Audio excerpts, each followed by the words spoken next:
bon, t'as pas envie de prendre d'hormones ou t'as plus envie de prendre d'hormones et tu te demandes est-ce que les méthodes naturelles de contraception, ça fonctionne ou pas, bah laisse-moi t'expliquer. Mais avant de commencer, je me présente, je m'appelle Charline, je suis sage-femme et je fais ces vidéos pour te rendre accessible un peu toutes les questions que tu peux te poser autour de la contraception, de la santé gynécologique. Alors, les méthodes de contraception naturelle, est-ce que c'est efficace? En fait, ça dépend lesquelles. Il y en existe plusieurs que je vais te décrire. La méthode du retrait. Qu'est-ce que c'est? C'est lorsqu'on a une relation sexuelle avec pénétration et que la personne qui a un pénis se retire avant l'éjaculation de sorte à ce qu'il n'y ait pas d'éjaculation à l'intérieur du vagin. Je suis vraiment en train de me demander si j'ai le droit de dire tous ces mots-là sur YouTube. Si jamais cette vidéo est bannie, eh bien sachez que vous êtes des privilégiés de pouvoir la regarder. Est-ce que cette méthode est efficace? J'ai fait une vidéo sur le sujet, donc je vous la remets juste ici. Une autre méthode qui est souvent employée, ça va être tout ce qu'on va appeler méthode du calendrier, toutes les méthodes où on va compter. C'est le cas aussi d'ailleurs si vous utilisez des applications. C'est les méthodes où vous calculez par vous-même en fait quand est-ce que vous ovulez. Parce que vous le savez, pour tomber enceinte, ou si vous ne le savez pas, pour tomber enceinte, il faut que vous ovuliez et que votre ovule rencontre un spermatozoïde. Et donc vous essayez de calculer quand est-ce que vous ovulez et on sait que l'ovule il peut rester en vie à peu près 2 jours. Et donc vous calculez, ok, il peut rester en vie 2 jours, les spermatozoïdes ils peuvent rester en vie à peu près 5 jours, donc il y a à peu près 7 jours à risque pendant le mois.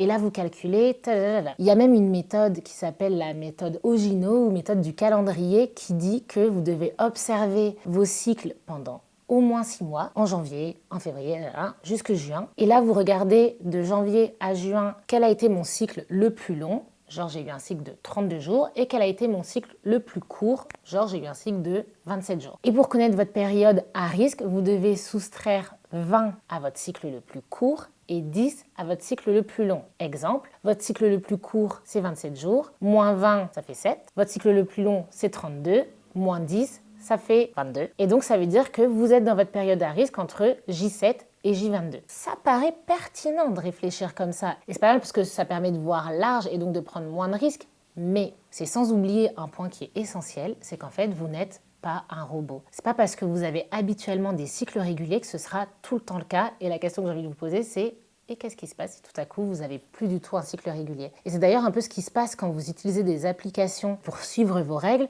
Vous voyez, les applications, elles vous disent ok, donc si tu as eu tes règles là, tu vas peut-être ovuler là et de nouveau avoir tes règles là. Et en fait, l'application, elle fait que calculer par rapport au cycle précédent. Est-ce que c'est efficace? Pas tellement. Je vais même vous donner des chiffres. Et selon les recherches, en gros, sur 100 femmes qui utilisent ces méthodes-là sur l'année, il y en a 15 à 25 qui risquent d'avoir une grossesse. Donc ça veut dire qu'il y a 15 à 25% de chances que ça ne fonctionne pas du tout. Donc est-ce que je vous la conseille? Pas du tout. Franchement, pour moi, c'est pas un moyen de contraception efficace. Si vous voulez une méthode naturelle, il est possible d'avoir une méthode naturelle efficace. Et c'est là où je vous parle de symptothermie. La symptothermie, qu'est-ce que c'est?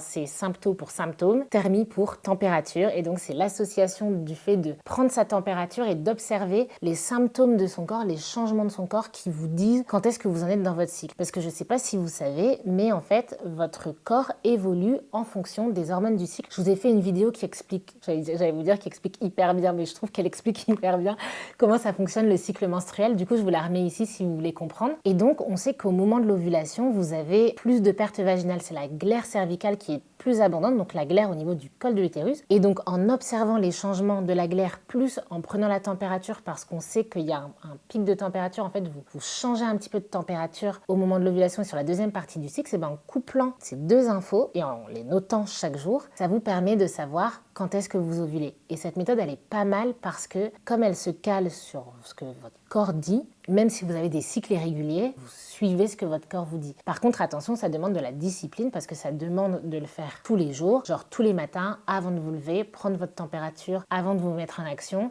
Donc ça demande quand même de la discipline, ce qui n'est donc pas adapté pour tout le monde, mais comme toute contraception en fait. Et ça demande quand même d'être accompagné pendant facilement 3 à 6 mois par quelqu'un et donc de chercher autour de vous une sage-femme, un gynécologue qui vous accompagne dans ce désir de contraception naturelle.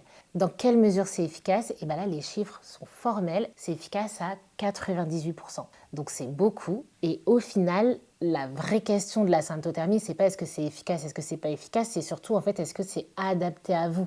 Si vous trouvez ça chiant de prendre votre température tous les jours et puis il faut être à l'aise avec son corps pour observer sa glaire, la toucher, la regarder, si vous n'êtes pas à l'aise avec ça, bah, c'est peut-être juste pas la contraception qui vous convient aujourd'hui et c'est pas grave. Et la contraception, ça change au cours de la vie. Et il existe d'autres contraceptions sans hormones, mais qu'on n'appelle pas contraception naturelle, comme par exemple le stérilet au cuivre, le préservatif, la cape, le diaphragme. D'ailleurs, dites-moi si vous voulez que je vous fasse une vidéo sur le sujet, je vous laisse me dire ça en commentaire, je le ferai avec grand plaisir. Mais en tout cas, la méthode de la symptothermie, c'est efficace, mais c'est pas forcément pour tout le monde. J'aurais pu ajouter une quatrième méthode naturelle, c'est-à-dire la méthode MAMA, c'est la méthode de contraception qu'on suit les 6 premiers mois de l'allaitement, mais je vous ferai carrément une vidéo à part pour vous parler de ça, parce que là, si vous n'allaitez pas, ça ne vous concerne pas.